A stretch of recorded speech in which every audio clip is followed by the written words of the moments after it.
Assalamualaikum warahmatullahi wabarakatuh. Perkenalkan nama saya Nur Hamsyah Pratama dengan NIM 25091164046. Di video kali ini saya akan membuat video tentang saya akan membuat video tugas UTS eh, mata kuliah Sistem Informasi Manajemen dengan menjawab soal-soal yang telah diberikan. Langsung saja kita mulai videonya dengan soal yang pertama.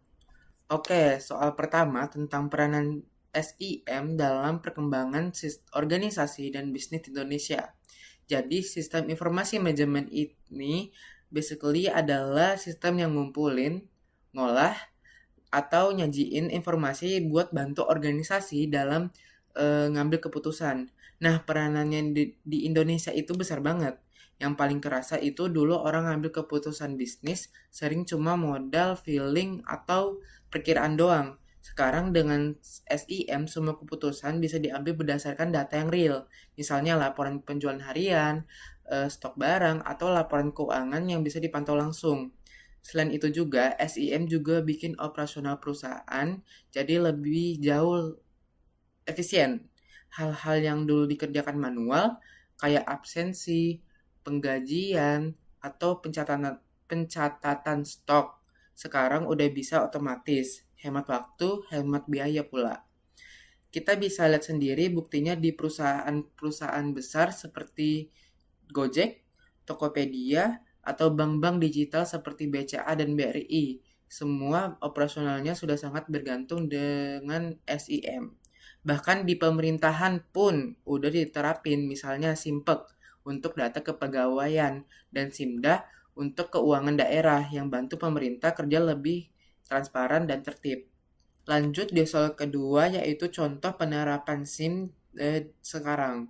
Nah, sebenarnya kalau kita lihat di sekeliling kita itu sudah banyak sekali penerapan dari SIM ini. Yang pertama itu contohnya ada di e-commerce. Di e-commerce seperti Tokopedia, Shopee. Nah, di mereka itu pakai SIM yang super canggih buat nyatat eh, transaksi jutaan pengguna, ngatur stok gudang, sampai nganalisis kebiasaan belanja kita. Itu semua adalah SIM. Dan yang kedua itu contohnya perbankan digital seperti MyBCA, terus Brimo, atau Livin by Mandiri, itu semua adalah SIM. Kita bisa transfer, bayar tagihan, cek saldo, semuanya real time. Dan itu semua bisa jalan karena adanya sistem yang terintegrasi dengan baik. Dan yang contoh ketiga ada di rumah sakit. Nah, di rumah sakit ini ada namanya eh, SIMRS, yaitu Sistem Informasi Manajemen Rumah Sakit. Fungsinya buat kelola rekam medis pasien, jadwal dokter, sampai stok obat-obatan. Jadi SIM itu sudah ada di mana-mana kita.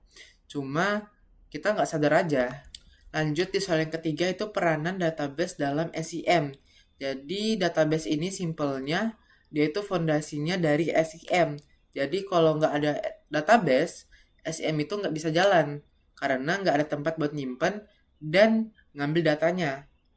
Jadi peranan database yang pertama adalah sebagai tempat penyimpanan terpusat. Semua data seperti data pelanggan, data transaksi, data karyawan tersimpan di satu tempat yang rapi dan bisa diakses oleh semua bagian yang butuh. Nah, yang kedua itu peranannya database menjaga supaya data itu konsisten dan nggak double. Misalnya data pelanggan cukup di-input sekali. Semua ke departemen bisa pakai data yang sama.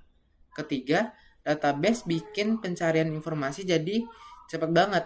Meski datanya jutaan, dengan sistem query, informasi bisa ditarik dalam hitungan detik. Yang keempat, database juga mengatur siapa yang boleh akses data apa. Jadi, semua orang bisa lihat semua data. Ada hak aksesnya masing-masing. Nah, gampangnya itu kalau SIM itu perpustakaan. Database itu rak bukunya. Tanpa rak yang tertata, mau cari buku apapun pasti yang susah kan? Nah, jadi itu jawaban soal nomor 3. Oke, lanjut di soal yang keempat atau soal yang terakhir, yaitu seberapa penting sih keamanan informasi bagi SIM? Jawabannya itu sangat penting. keamanan informasi itu bisa dibilang nyawanya SIM. Kenapa? Karena data itu adalah aset paling berharga yang dimiliki suatu organisasi. Kalau data pelanggan, data keuangan, atau data strategi bisnis bisa sampai bocor, itu kerugiannya itu bisa sangat luar biasa besar, baik dari sisi uang maupun kepercayaan publik. Dan itu bukan cuma teori. Di Indonesia sendiri itu udah pernah terjadi kebocoran dari institusi-institusi besar. Itu bukti nyata kalau ancaman cyber itu serius dan nggak bisa dianggap sepele.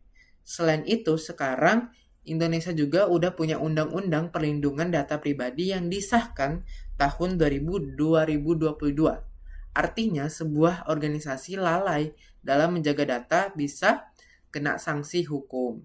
Upaya yang bisa dilakukan antara lain enkripsi, enkripsi data, autentikasi dua faktor, backup rutin, sampai pelatihan keamanan buat karyawan.